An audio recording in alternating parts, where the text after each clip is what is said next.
Тезгаџиите од Зелениот пазар најавија штрajk за една недела ако Скопски пазар не ги намали кириите за продажните места.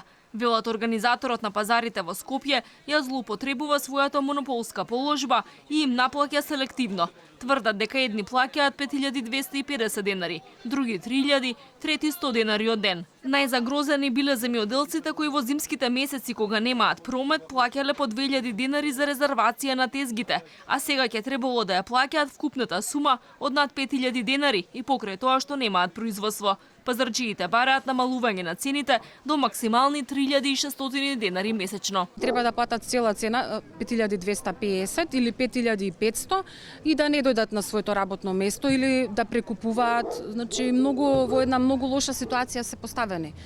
И не знам како дури некои од колегите што се кажуваат дека можеби размислуваат и да ги напуштат тезгите.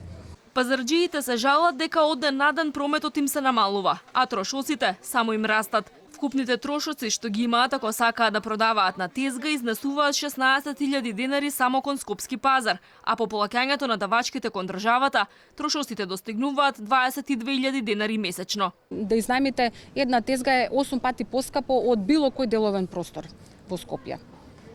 Истата фирма, дури Скопски пазар, има свои дуќани 20 метри квадратни кои што ги издава за 9300 денари, додека тезга од метар и пол ја издава за 5250. Тоа дури на нивната страна можете да го проверите.